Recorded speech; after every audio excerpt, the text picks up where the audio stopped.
Welcome to another episode of Ancestral Voices, We Belong.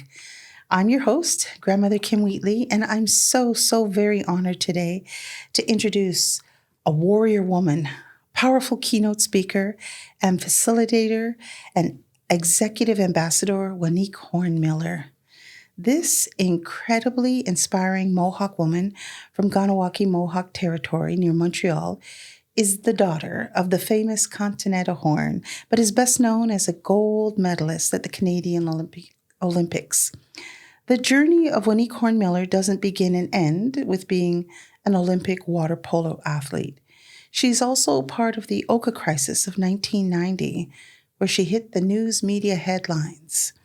Waneek was behind the lines during the Oka Crisis when she was stabbed by a Canadian soldier's bayonet. It was a near-death experience that marked a massive turning point in her life. She has overcome discrimination and violence to emerge as one of North America's most inspiring female speakers, with a compelling perspective and dynamic stories to share. Her presentations and keynotes are aimed at bridging the gap and repairing relationships between Indigenous and non-Indigenous peoples. She has provided key support for the Missing and Murdered Indigenous Women and Girls inquiry as a committed advocate and continues to support this work, but has stepped down to focus a bit more on her family. Waneek is an advocate for building Indigenous sport inclusion and has worked with the Assembly of First Nations to develop their sport, fitness, and health strategies.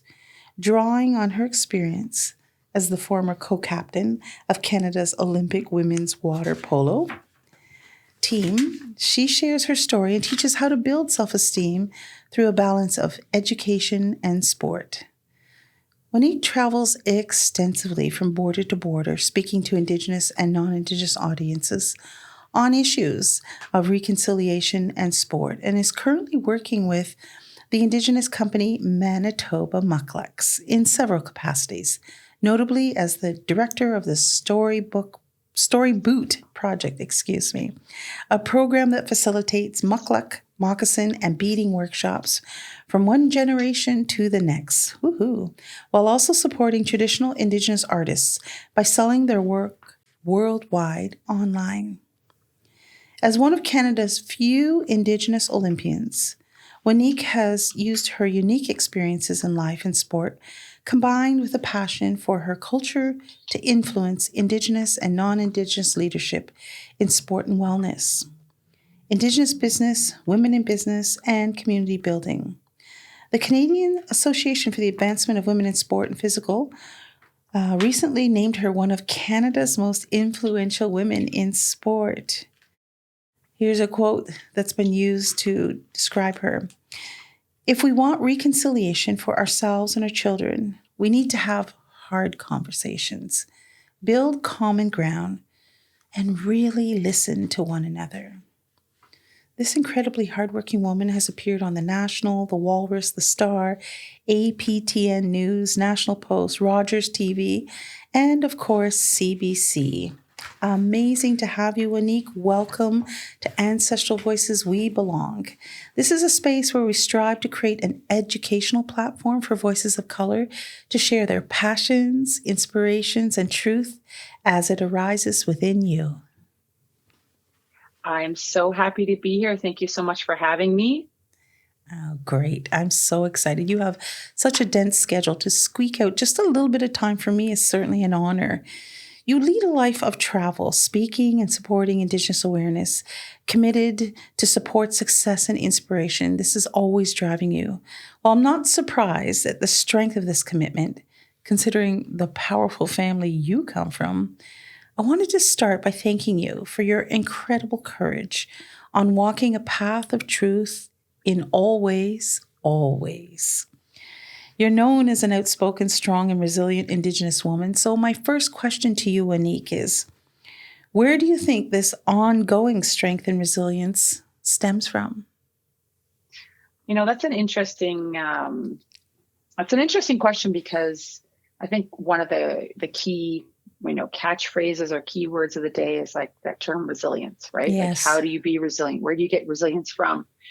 And I refer to resilience as kind of akin to like a muscle, right? Like you don't just wake up one day and you're resilient. I think you, first and foremost, resilience is role model to you and what you see, right? Like how the people around you. And I was really lucky to have my mother, and I have older sisters, and, you know, all very resilient women. I come from a community full of really powerful people, and, you know, seeing an entire community stand up during the Oka Crisis was like, you know, in when it wasn't easy and when it wasn't safe, really kind of instills that in you, that it's like, well, if they can do it, I can do it. And then you watch, and you know, I watched my mother rise and fall flat on her face and fail and rebuild and do it again and again and again. And it just was like, it wasn't shocking.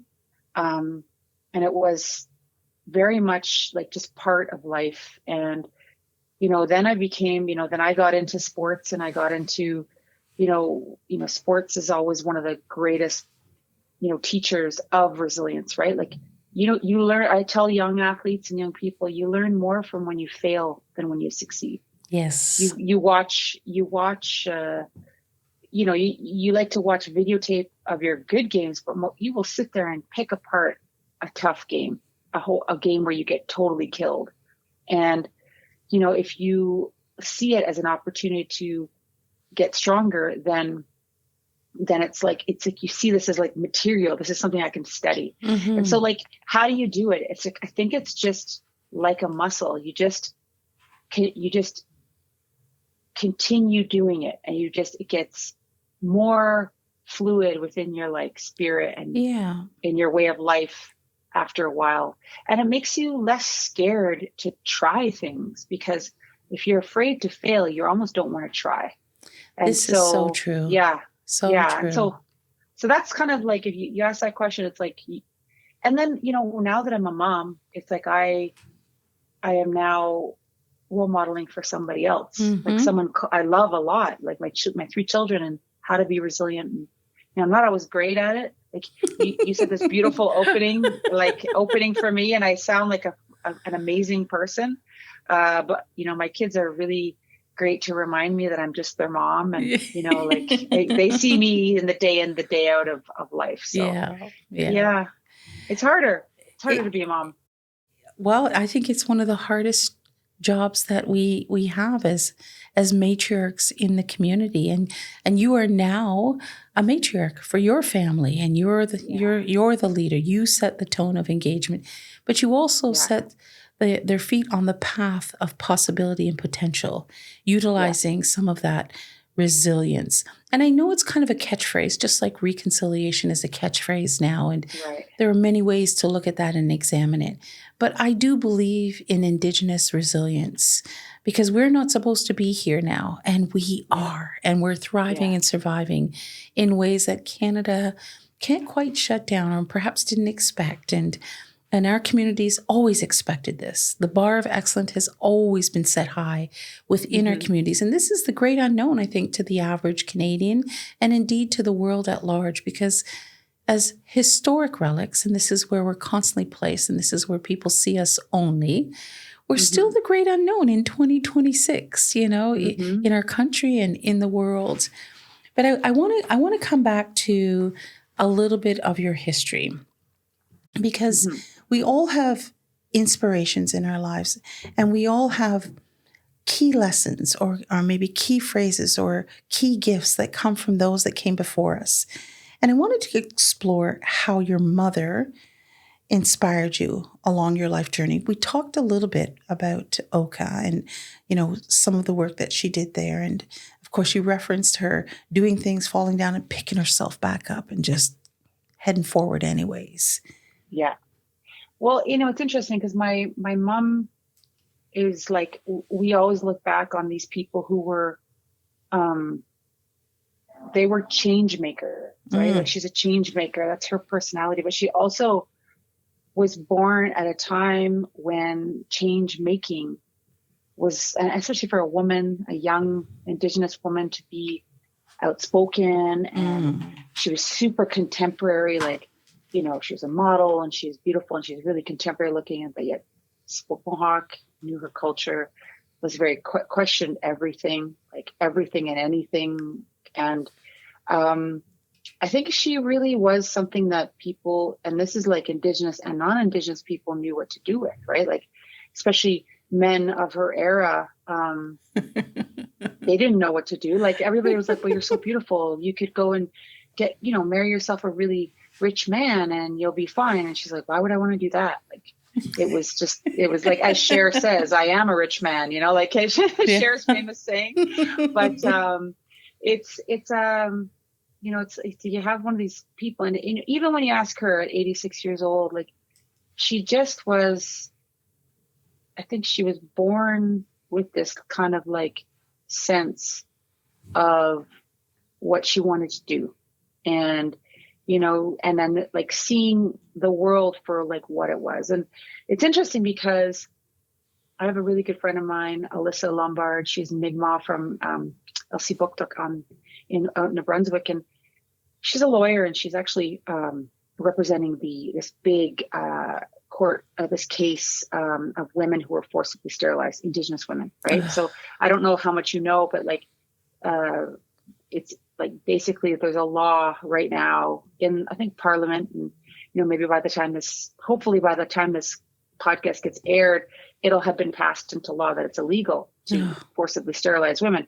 And in Canada, it was mostly women of color and predominantly Indigenous women that were forcibly sterilized. Mm-hmm. So I remember, talking to my friend Alyssa and, about this, and she says, Waneek, like, why, like, when they have to look back on evidence and everything, she says, what we found? Your mother wrote letters in the 1960s about, and my mother would write these registered letters to Indian Affairs saying, I think that, our women are being forcibly sterilized. I think you are doing, pharmaceutical testing on our women using birth control pills. Like, she would write this, she would register letter, mail it. So it was like an official correspondence and they had to keep it. Right. Mm-hmm.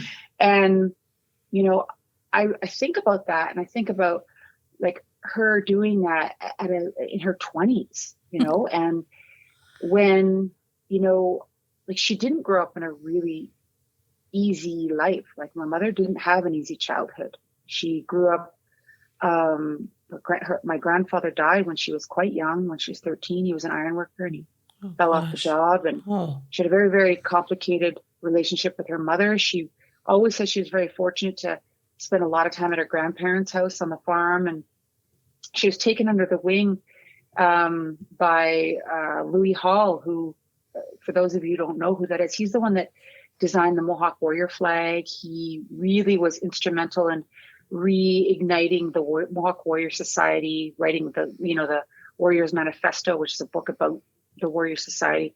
So she was like kind of like taken under his wing and kind of, encouraged to speak up and write and all that type of stuff. Amazing. So, her life hasn't been easy, but her life has been very, very colorful. It has been interesting and has been very hard, but you will never, ever hear her say she regretted any of it.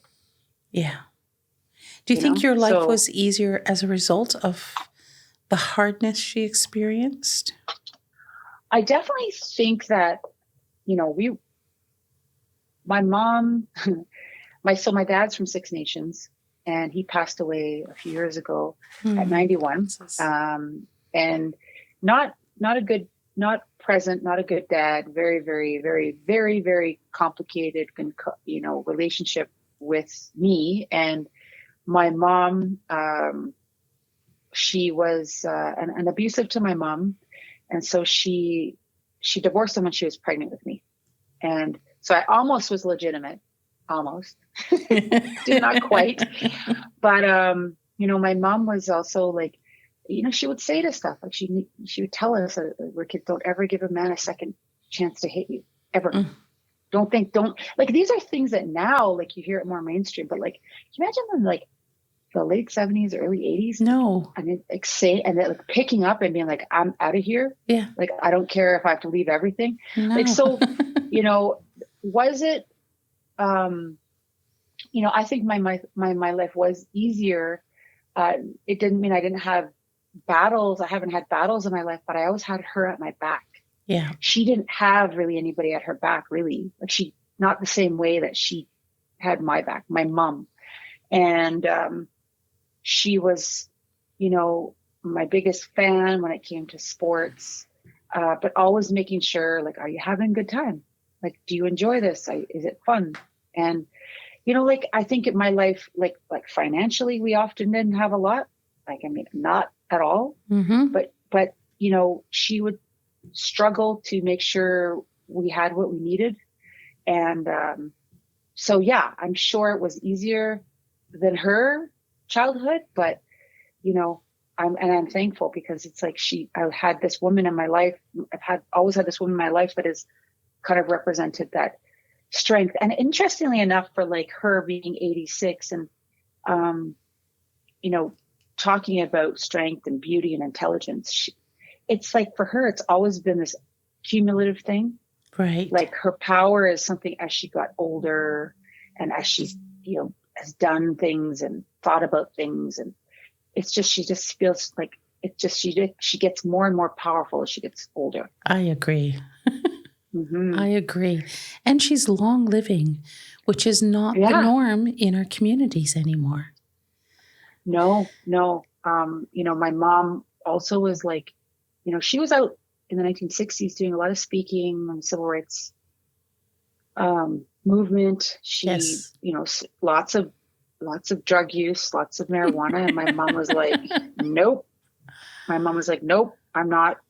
Like, for her, it was like, she wanted children one day. She's like, I wasn't going to take anything that could potentially harm my kids. Mm. So, things like that, like, and also eating healthy, exercising. These were things that she was very adamant about. Like, you can even hear, like, there's interviews with her in the 1960s about how she ate. She's like, well, I don't eat 3 square meals a day. I eat when I'm hungry. Mm.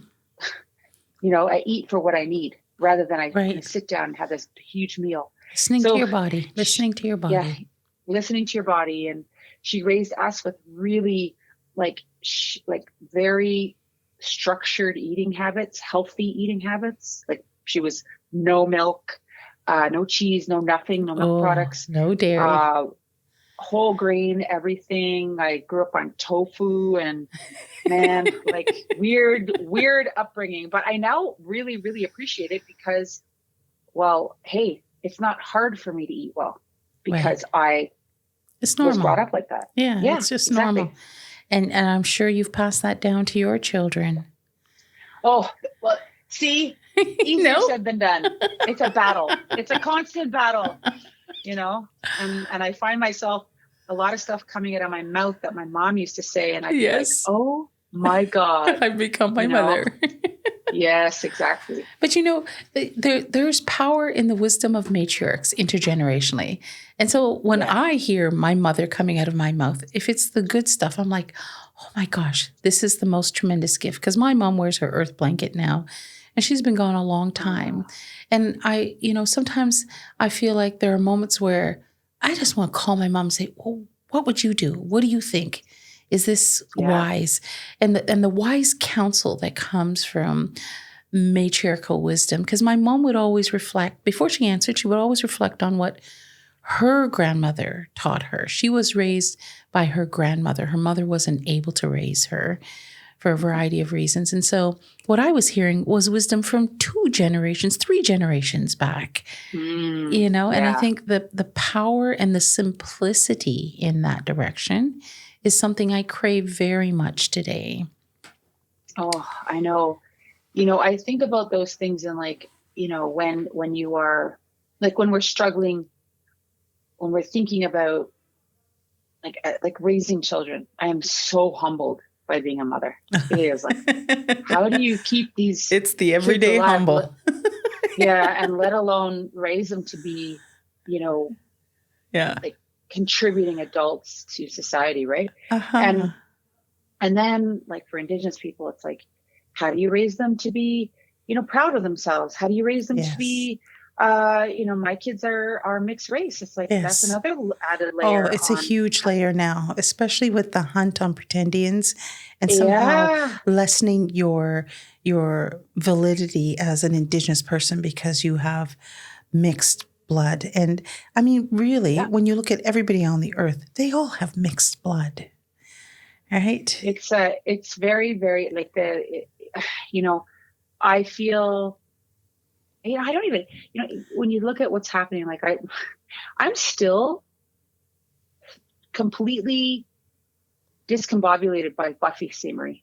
Oh, I'm oh my so, gosh. it was Why? such like, Why?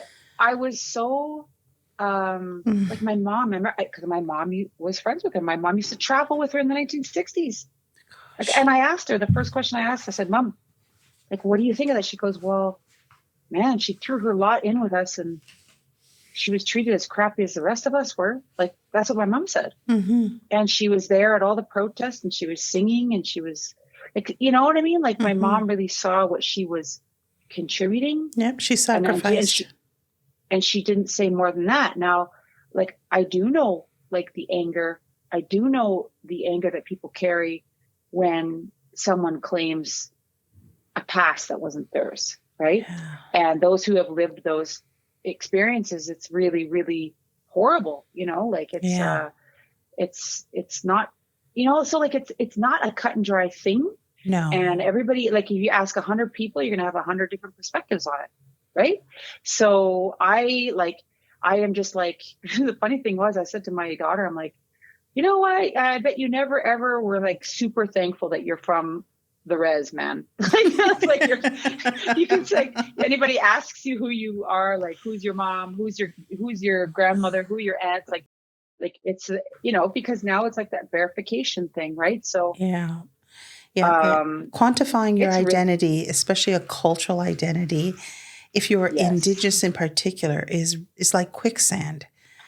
Oh yeah. And Yeah, yeah. it's scary. It's very scary. And it's also traumatizing, and we seem to live Yes. in a world of constant trauma. It's almost like you're getting inoculated with trauma from the first breath. And it doesn't seem to build any kind of resilience within us because a trauma is a trauma. And they have a life, that those experiences can have a life of its own. But Oh yeah. I would like to think that our younger generations are being born differently. I mean, when I grew up in the 60s, there was no way that I was stepping forward and saying, this is who I am. There was no Hmm. way that I was going to stand on a protest line or speak up or speak out. So, I listened to how you talk about your mother. And, my mother was like that too. My mother was just very opinionated, but she was Right. also white passing. So she could get into realms and circles where perhaps, somebody who looks like me couldn't even get a Mm, pass. And she was judged. She was judged horribly for having such a dark child. And yeah. and I grew up with the burden and the weight of that, sometimes hearing it, but also just having constant shame on my Yeah. my identity. Like, do I belong? Do I have the right to speak? And then somewhere along the line, becoming a mama, I became a mama bear, and I'm like, no nonsense. Nobody's going to treat my children anyway. I'm going to speak up for them. If I can't speak up for myself, I'm going to speak up for my children. And I see that in you as well. Yeah. Well, and that's a thing, right? Like I have done work in enough communities and met so many different types of people Mhm. that, you know, have had different experiences on being Indigenous. And like we are very different, right? Yep. And, I grew up with a mom who was like loud and proud. She gave us Mohawk names. She was very in your face about who she was and what she was. But you have a lot of people who didn't have that and who Yeah. didn't have a role model or somebody in their lives that was celebrating that the same way. And it's taken a whole generation and their whole lifetime to come to a place where they can say, I'm proud to be who I am, And I remember Mhm. that when I was an athlete, like I was I wanted everybody to know where I was from I wanted everybody to know who I was. Good I for wanted you. as people to see me. But, you know, that wasn't the experience of a lot of people, right? Yeah. Because, you know, I could speak to the Indigenous experience. I could speak to it and the harshest sides of it. I could do that. Yes. But what if you aren't? What if you've been raised away from community and then suddenly being an athlete, which, and many people are, you know, you suddenly become, I don't know, like an Olympic athlete or something, you get thrust into this, and then you get a lot of questions that you can't answer. Yeah. And, you know, it is really hard. And I feel that one of the greatest kind of gifts that my mother has always given me was, number one, always think for yourself, Waneek. Don't take someone else's opinion and make it your own. If you are trying to understand a situation, go and seek all the different perspectives of that issue, whatever you're trying to understand. Go and cast a wide net. It's kind of like a fisherman. You know, you cast that big net, you pull in, you see what's in your net, you study it, you understand it. And if you still need more, you keep casting that net until you fully understand the situation. And then make up your own mind. And she would say our people really valued independent thought. Independent thought was very, very valuable. We still value that. And so when I think about the idea of identity and being, you know, this is how I choose to be Indigenous. This is how I choose to look. This is how I choose to dress. You know, unapologetically, this is you. Well, also too, but I did go through it when I was younger, like, oh, you know, having the long hair and trying to look as Indigenous as possible. And you know, everybody does. You try, and then you're like, wait, I don't feel comfortable. Like for instance, I don't really like wearing ribbon skirts, but I think they're beautiful on everybody else. Yeah. They are so beautiful. And I look at other women and long hair. Oh, my nieces all have long hair. It looks so great. They're so beautiful. They're, you know, but me personally, I don't feel powerful when I have long hair. I feel powerful when I have a fresh fade and, you know, I have wild hair. That's when I feel like, yeah, this is me. So it's like kind of being able to embody how I choose. But she would tell me there's like fundamental things that never change. And that's how you interact with the world, how you interact with the earth, our ancestors. Like these are things that like, it's that all of that is window dressing. She's like, all of that is window dressing. What's inside of you and how you make change in this world. And she was really adamant. Once you have a platform, you have to use it. You have to use your voice. You have to use all of that to do something that makes things better. And so that was where she kind of really got hardcore with me and my sisters. I love that. I love the strength of truth in that.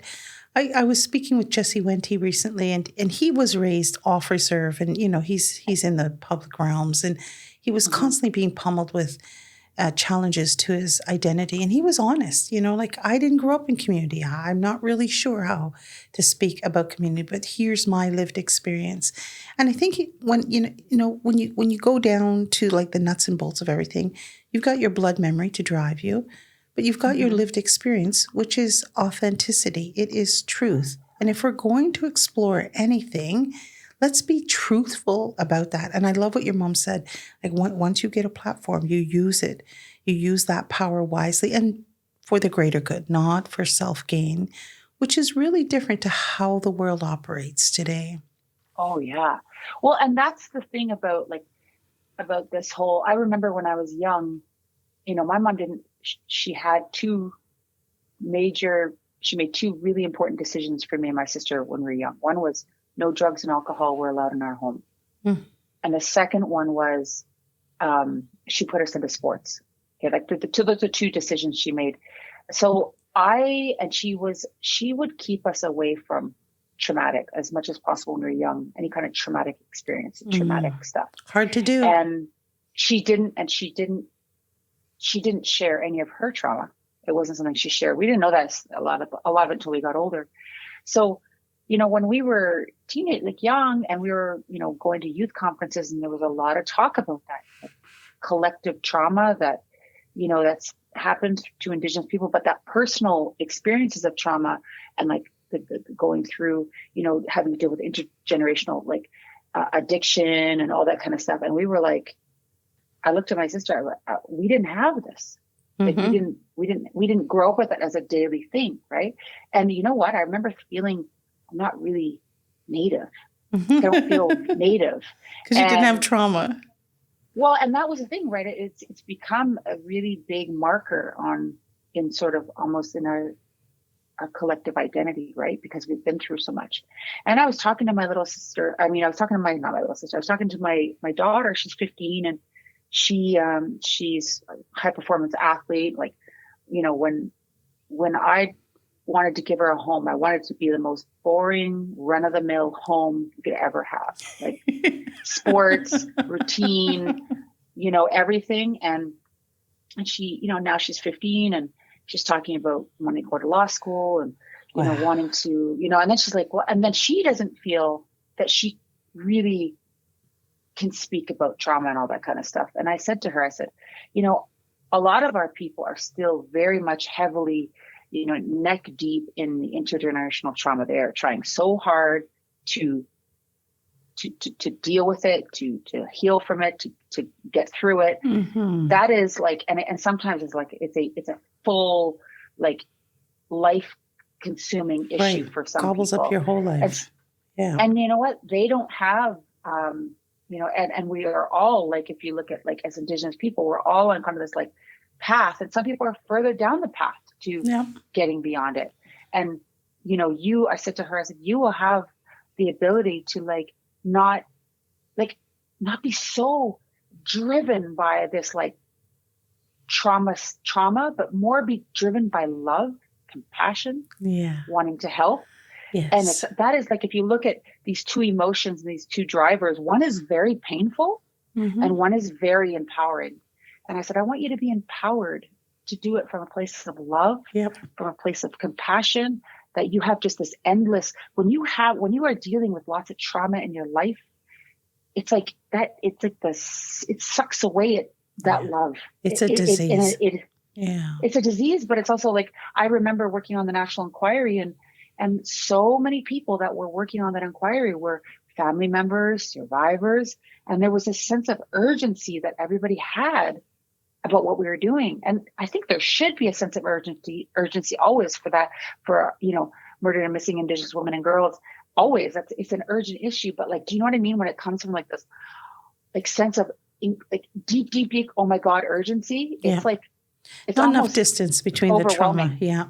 And I think that our birthright shouldn't be trauma. It is not the badge of honor to define whether we truly are or not. If we look back historically, trauma wasn't the norm. Trauma was a colonial introduction in many, many ways, for the last couple of 100 years. And the expectation that you have some sort of sad story to tell as an Indigenous person is not, and I'm grateful for it, is not the norm for the newer generations. And I love that for them. I think it's important. I think it's really, really important to not just be in one lane. We are multifaceted, and the richness of who we are has yet to be the mainframe in which people engage with us. They're just really, they're trying to, and we see this in the news. People thrive on bad stuff, sad stuff, horrible stuff, and where's the good? And where's the platform for that? But the thing is, what I do believe is you do have, what I'm really enjoying is seeing this explosion of like the artistic side of Indigenous people, whether it's fashion design or music and like world class, like all of it is world class. You got Jeremy Dutra, you have Tammy Tagak, you have, CB, you have, Asanabi. Asanabi, oh my God, like my favorite. I always say it wrong. So Asanabi. Asanabi. Yes. Asanabi. And I think about that, and I think about all of our, this excellence that's coming out of the community. And, some of it is like, I don't think we're ever like, I think that as long as we see ourselves as a collective people, we will always be trying to counter that trauma. Like it is, right? Mm-hmm. And it was interesting. I once saw Angela Davis speak at McGill. Wow. And I remember I was so excited because I grew up, obviously, like many people, reading about her and knowing about her. And one of the first things she said when she spoke was, she says, there's no longer just one Black community. Mm-hmm. There's multiple. You have intergenerational wealth now, intergenerational educated, and you still have incredible poverty. That they're like these two are they're different experiences, right? But ultimately, if you take steps way back, we still, as Black people, you will still try to fight for a better experience for everybody. Do you know what I mean? Mm-hmm. But the realities, like what Jesse Winty was talking about, I can't speak to living on a reserve. Just like I can't speak to living in a family that's struggling with addiction. I can't. It's not my lived experience. And I don't claim it, and I don't speak. And this is why when I do speak, one of the first things I do say is, I do not speak on behalf of anybody but myself. Right. And this is one of the things that, like, I feel when any young people talk to me about public speaking or the work I do, I'm like, don't get drawn into, that being the one-stop shop for all things Indigenous, for people, because that's what they want. They want that. They want you to answer everything. Oh, And I'm like, sorry. Yeah. Won't do it. However, I'll point you in the right direction to that person or to people I think might know what you want. Right. Yeah. So, yeah. Yeah. If there was one thing about your life that you could change, what would that be? I would love to live in my community. Oh, Yeah. you just touched my heart there. My heart just broke a little bit. Oh. Yeah, I would love it. I would love to live in my community. I would love for my children to be able to just walk over to their dadas and hang with their cousins and experience like what I did as a teenager, just really understanding. Because I grew up back and forth from my reserve. Mm-hmm. And it wasn't until I was like 14, 15 that we moved home for good. And I finally, I finished high school there, and I really started, I saw how beautiful it was to be from there and to get kind of live the day in, day out. Yep. And, I would love that my husband could contribute to community, Yeah. And the access that so many of these young people have to culture and language and everything. I do wish I could do that. I wish, but you can't have everything you wish for, but I still have a great life. I still have a beautiful life. I have so much good in my life that I'm very thankful for. Yeah, so. You're definitely optimistic in how you speak about your life, considering all of the facets of your life and, the powerful generations that you are, connected to. Why do you continue to advocate for indigeneity across the country? Why do you think this is so important? I think it's because it's a big part of what motivated me and inspired me was our resilience. You don't go through something like the Oka Crisis and get stabbed. And then, my mom sent me on these runs across Canada and North America with, Dennis Banks and Amers and, and I got to see just the beauty of our people, but also there was a lot of things that we needed to fight for still. And I was like, well, if I ever get the chance, I will as an Olympic athlete, I get to get into spaces and places that other people won't. And I want to say, this is sort of where I found myself. When I was young, I didn't think this is what I was going to do, but, I see myself as, someone who, if I can motivate, everyday Canadians to stop seeing these issues as just simply Indigenous issues, like, oh, it's those poor Native women, you know, and those, and that, you know, but if I can see this as a Canadian issue, if I can change it where they start to see it as a Canadian issue, and it's, well, I live in a country where a good percentage or demographic has like 5 to 7 times more chance of going missing. And we won't even give a shit, you know, because they won't investigate it properly. Right. Like it's, so, you know, I think that's, I have had a good life, and I have had the privilege of having a mother and sisters and family around me that have inspired me. But I've also I also know that like, I can't rest knowing that there are people out there still hurting and in pain. That hurts me.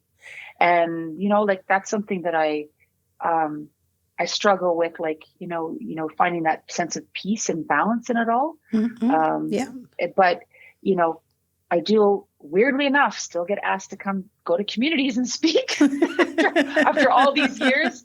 And I got my master's degree this year. Congratulations. And I'm really fascinated around kind of deconstructing terminology and really understanding why our people do things, like the concept of rage and the concept of like lateral violence and all that kind of stuff. So like, I really am kind of like, I'm hoping, you know, I just want to try to push the needle. And I think that I've seen my mom, just her purpose. It's like having a sense of purpose and having a sense of like, like making things a bit better. Yes. And then, you know, hopefully there's more kids that are brought up with, you know, without that trauma being a big part of their everyday, you know, and that's why I fight so hard for things like sports and sports development, is because that was a big thing that saved my life. And, you know, I fight. It's 100%. Huge. So I'm not only going to point out the problems, I will always try to fight for the solutions. And I know I can do that, like by getting Canadians to be inspired to make a better country. Because 100%. Ultimately, like if you think about the potential of what Canada could be, with us in there. With us in there, but also with us actually taking our rightful place as partners. Right. Like, so these are things that I'm all about, like, and that comes from being one of the very few Olympians that actually participated on a team sport, because I had to really intermesh myself with other people when I was training for the Olympics and stuff like that. So, you know, that collective power that you can have with a team, that collective motivation, that collective good and love and passion is really something that I want more people to experience. Like, me too. It's such a great feeling to be able to kind of achieve something together with people.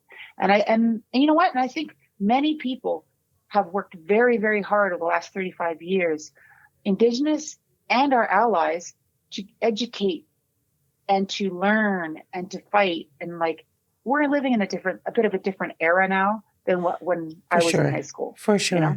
For sure. So.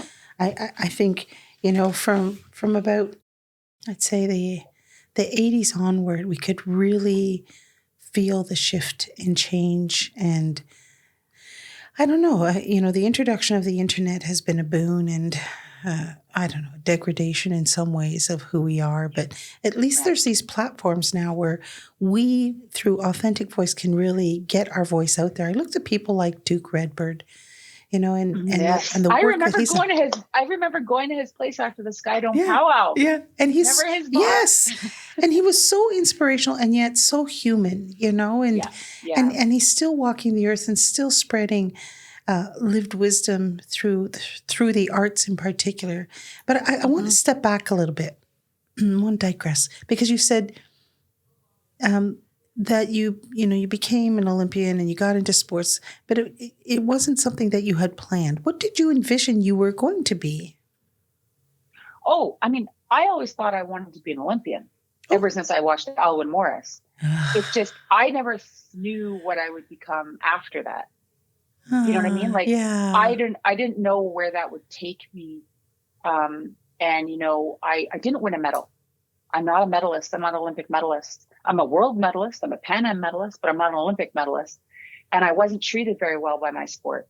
I was actually treated horribly by my sport. And it was traveling to hundreds and hundreds of communities all over North America, speaking to youth, that healed my spirit in a lot of ways, and made me see my life as not from a deficit lens, but Yes. the abundance lens. Yes. Yes. Right. Yes. And how, I remember Alwyn Morris when I got back from the Olympics, and I was devastated and I didn't know what I was going to do. And I didn't have a medal. And he took me aside and he sat in his office with me and talked to me for a long time. And then he finally said to me, he goes, Waneek, I've been watching you all these years as an athlete. You are a really good athlete, really good. But if you want to be a great athlete, you know what you got to do? And I said, what? He says, you got to make what you were able to experience available for all of our people. You got to fight. Now you fight for the next generation. You fight for those young ones. And I thought to myself, like, what a privilege it is to say I went to the Olympics. But now it is so much more to me when I see the next generation. And even when I watch my own kids do sports, when they succeed, I can't even tell you, like, me and my husband were both Olympians, right? Like, he's an Olympian in judo. He's a 4-time Olympian. And we watch our kids play and succeed. And like, we both have achieved great things in our own careers, but we'll look at each other and say, there's nothing better. Like, this feels so much better to see our kids succeed. Yes. And that's how I feel about sort of what, being just taken into all these communities all over the place and just embraced and given the gift of story, the gift of belief, the gift of being even considered a role model to some, and saying, but then also you are a role model balance, indeed. But the balance of, like, when you have someone say that to you, the responsibility that comes with that. Yep. They say, okay, I can go into your community and say, I'm an Olympian, you can too. But what if they look around and there is no infrastructure, no support for them? Then I'm lying. So now it's like, I got to stop saying and got to make it happen. Right. That's the reality of how this whole thing evolves. It's like, we can't just talk about it. We got to put our money where our mouth is, so to speak. Well, our grassroots movements, when it comes to sports, have always pushed excellence forward. And while we're under-recognized and underrepresented in the mainstream, we are there. We're the diamonds in the rough that are just waiting for the right opportunity and the right connection to show how right we are in placement and selection. And I know it's coming. I hope in my living lifetime I get to see all of that play out in real time. And I can be the cheerleader on the side saying, finally, and I knew it was going to happen, and yay, go, go, go. Yeah. When we live a life of purpose and passion, and that's what you do, Waneek, every day. You say you're not perfect, but nobody's perfect. But living a life of purpose and passion puts you on the path of perfection in some ways, because that's what we're supposed to do. We're supposed to experience the good, the bad, the ugly, and and everything in between, all those iterations. Yes, learn from it, and maybe pass that along to the next generation as some form of resilience and learning, but also allowing them to navigate that in and of their own right. We can't remove that, and then they never have the rootedness to be able to have the resilience that it requires to move forward from that. And it's interesting you say that, because like when, circling back to my mom, and when, you're now a dada, you're now a grandmother, and you have this like calm. And my mom would always say when things were crazy, and I don't think like every generation has different issues they're facing, right? Like they're similar, but they're different. So sometimes she couldn't understand what it exactly was, she couldn't fix it for me. And that's another thing, not being able to fix it for your kids or your grandkids. Oh, And yes. knowing all you can do is walk with them, stand beside them. But also my mom would put her hand on my arm. And it's interesting because I have a daughter with special needs, and I understand what she was doing. She was like, my daughter has a hard time regulating herself, right? So I've learned as her mother she will regulate herself to me. Sorry, that's my, that is funny. My mom is calling me right now. But she, you know, my mom, like she was trying to pass along through that touch her sense of belief and calm. Yeah. And she would say to me, "You're going to figure it out."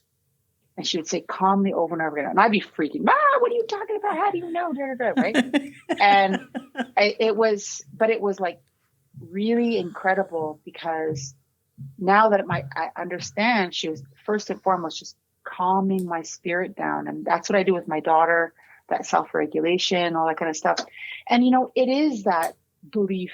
We are so privileged to come from a people that have handed down generation to generation, intergenerational resilience. Like, we are here because people figured it out. They kept fighting. Yes. They didn't give up. Did. Yes, they did. And so you just have to, like, and this is something that, you know, all we can do now as parents is to stand beside, encourage, and say, you're going to figure it out. And it's crazy. It's crazy that I'm in this position now. It's crazy beautiful, though, because you are in that position, and you do have your children, and you're able to provide that blanket of security and yet release them into the world as they are, you know, not being forced to change or model something or someone else's belief systems or preferred identity behaviors. And you know, I'm a mother as well. I have 3 daughters and 5 grandchildren, and I didn't know. I didn't expect to live this long. You know, to be able to do that kind of stuff. I'm happy that I did. It was never planned for me to become a mom, but I wouldn't change one thing about that. And I've come to maybe what I would call the last question for you, Waneek. And, you know, you answered how your heart triggers you, but what would you most like to be remembered for? I want to be remembered for a person that, when someone left our shared space, whatever it was we were doing or experiencing, that they felt stronger, happier, more powerful, and more at peace with themselves. Oh. That's it. Yeah. That's all I want to be known for. Is I want to be known for someone who made those around them feel stronger. That's it.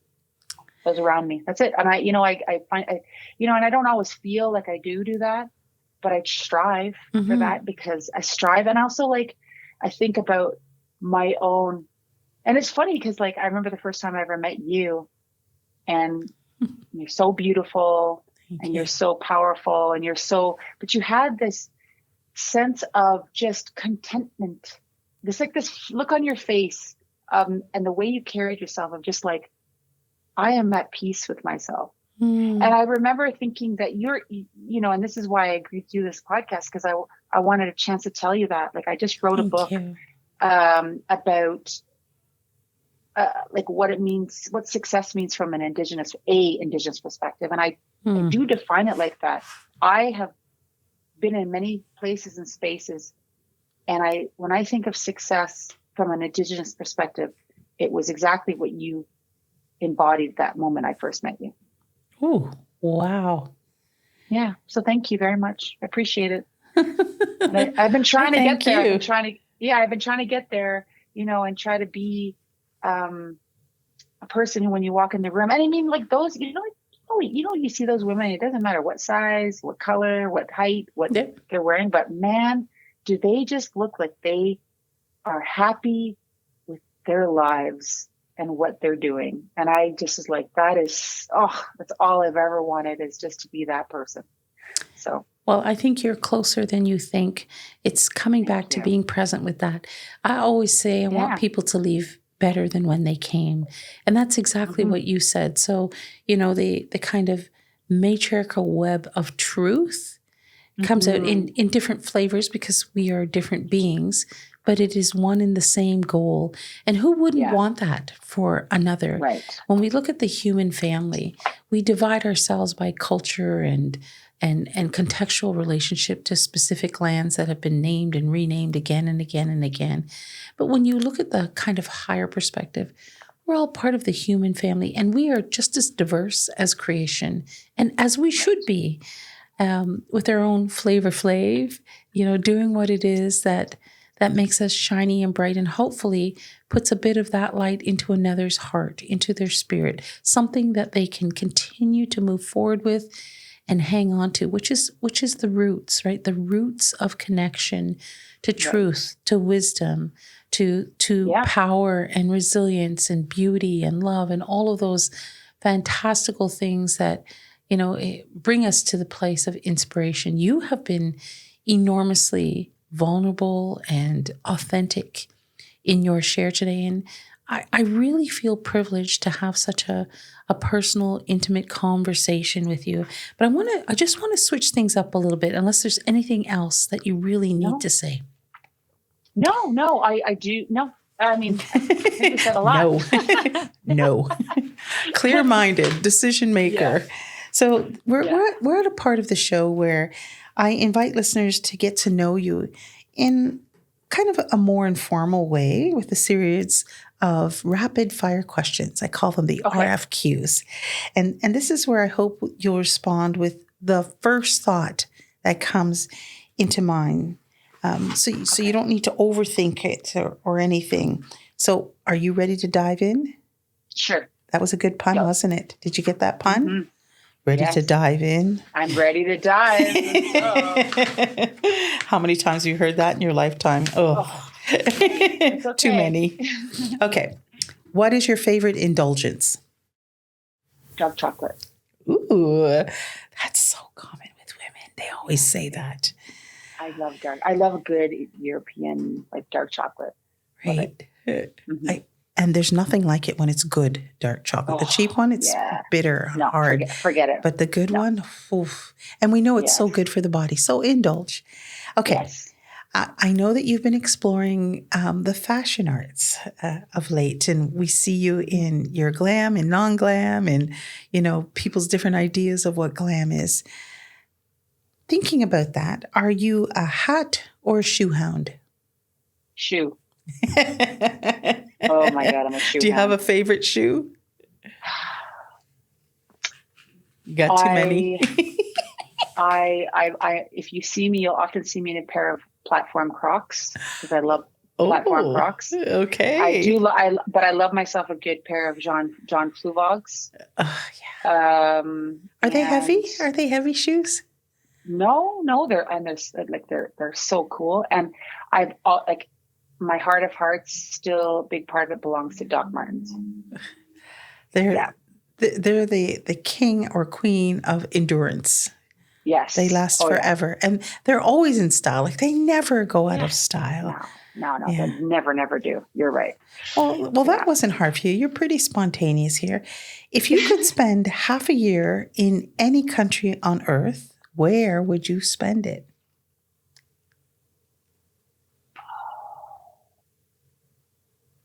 I want to say half a year. I would love to be. Really liked Peru. Someplace I've only warm. gone. Yeah, I like Peru, just to really, or Brazil. I want to go somewhere. I would love to go into the Amazon and really see it from an Indigenous perspective. Yeah. Mm-hmm. brave woman, the Amazon, is still the great unknown. Oh, it is. It is. It's the great unknown, and it's like, I know that it wouldn't be like a walk in. I don't know. I'm a pretty cityfied native, man. I'd probably be like, "Where's my Wi-Fi? I can't handle the bugs." Like, I say it. Would I love it? Maybe I wouldn't so much, but I can say that like from a romanticized view of what I think. You can test the waters if and when you ever retire. Check it out for a month and see if you survive it. Exactly. Okay, so this next question's an opinion piece, but I just want to know what you think. Is Canada ready for an Indigenous Prime Minister? And oh my gosh, my mouth's not working. And if so, who should that be? Oh, okay. They can be living or not. I think it's not about they're ready. I think they need it. Agreed. They need it. I'm not sure if there's one person that could ever like embody it for me. Mm-hmm. Like, I would say like the moral compass of a Cindy Blackstock, like someone who has a very strong moral compass like that. Yes. The swagger of a Wab Canoe. Yes. The integrity of someone like a Jody Wilson-Raybould. And the fashion sense and willing to throw down and do the bare knuckle round of my mom. Yes. Someone who would be, but also the strategic thinkers. And it wouldn't be any one person, but like our ancestors, especially the women of our nations, this, Haudenosaunee people. I can only speak from my perspective, but we were always strategically thinking of how can we position ourselves in a position of power. We talk a lot about how Carney is really good at that. He's a strategic thinker. He's always thinking like that. We have those types of people, and we've always had them. And that would be a really important, to be a leader, you have to have so many aspects, but you need to also be a little bit like Machiavellian, strategically, Sun Tzu type thinker. You're deep diving with this one. Oh, yeah. I've thought about this. I have thought a lot about this. And I have been like, we all know that we're living in an era of TikTok and Snap and Instagram. So you have to have that look. You have to have the swagger. You have to have the populist kind of appeal. But you also have to have a moral compass and integrity that is really strong. Oh, that's and missing. The ability to communicate and really, really inspire. Because ultimately, a prime minister, they are trying to inspire the nation. We hope to a different level. That's what I think. Like leadership, if you think about what a national chief is supposed to do, like they're not making. They're inspiring. They're bringing people together. They're trying to get everybody to work in the same direction, and that's like an inspirational leader too, right? Yeah. So you spoke it. So guess what? Somebody's making that person right now. They're making that person right now, and I hope in my living lifetime I get to witness that brilliance, that excellence, that compass that is unwavering. I think, when you said moral compass, we're missing a sense of morality in leadership today.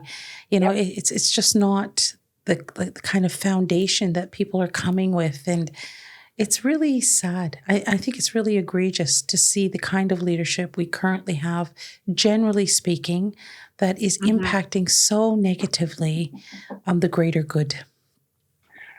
Agreed. Yep. And so we have to make them do better. Yeah, we do. So last question. What communication form is the most powerful to you? Speaking. I love that. In person. Yes, authentic voice. Yeah. I mean, Yes. I am a motivational speaker. That's what I do. Blow your own horn. But it's also like, it is the most powerful for me because not only do you, I'm busy. Yeah. My kids are knocking. I heard. When you do speak, it's like, you infuse your words, you push energy out into the audience. You are like using your personal presence and power and energy to kind of try to impact impact them. And so it is very powerful. And I still, when I get to see, and I think that's why I do really like podcasts too, because I can hear it in the voice, right? Like I like that. So I'm a big podcast consumer. I consume a lot of podcasts. I'm relatively new to podcasts, but I feel like there's a lot of power in that because you can speak your truth, and you control the narrative on the story that you want to be told in all of its kind of raw, unfiltered beauty, but also, with intentionality and integrity. So it's been amazing. You actually did really good in the rapid fire. So woohoo, Niawa, for jumping right in like you did and speaking your truth. We're so grateful for that. It's been amazing spending time chatting with you, but your children are letting you know it's time to go. Okay. And I know it's time to let you go. But I really want listeners to know where to find you and, of course, how to follow your work. So can you please share your website and socials? My Instagram is just Waneek, Waneek. That's the most interactive I am. I'm not on Twitter or whatever the hell you call it, or Blue Sky, really. I am also I have a website, waneekhornmiller.com, and I do answer. If you send me any kind of questions, I will do my best to answer, but I generally do. And that's about it. I can vouch. She does answer, and she's a very busy lady. So again, Niawa, and I'm speaking in your language to honor you and your ancestors for spending time with me on Ancestral Voices We Belong. I look forward to more of your magic, Waneek, wherever it is and however it's spread out into the world. You are an inspiration for sure.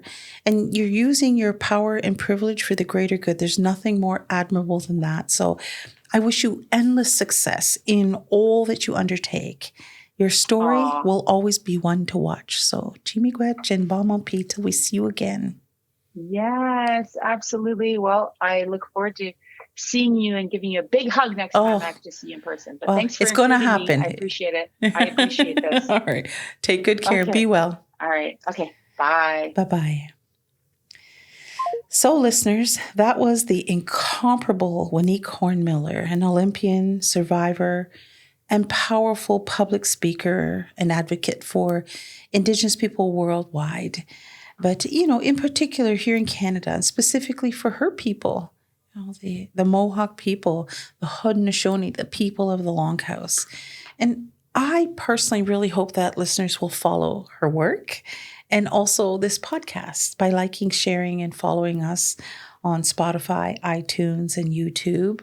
We're there in all of those places and spaces, and every like, every follow, every share helps to spread the good work and the good news and the authentic voice that we try to capture here on this podcast. We are sponsored by the town of Aurora, Chimigwech, for continuing to see the light in the work that we do. Of course, Design to Plume. They designed our amazing logo, and we're going to have swag shortly to offer for those who want to support us in that way, or just really share the good news that we exist. The Wholesome Conscious feeds us, feeds our bodies, our minds, our spirits, in all of those good ways. And we are powered by Neighbor Media. The excellence in editing and studio time and the welcome that comes here is one that I invite those local and maybe passing through the area to explore and get to know them. So that's it for today, really. Miigwech, which is thank you in my Anishinaabe language, for joining us. And just please remember to share widely, talk about our podcast, share our podcast, give us some suggestions on who you would like to listen to. I say this every time, but repetition is the key to remembering and learning, and that's how I got to do what it is that I do. I am your host. This is Grandmother Kim Wheatley, and it's been an honor to spend time with you today and to have a little bit of your time. Till next time, be well, everybody.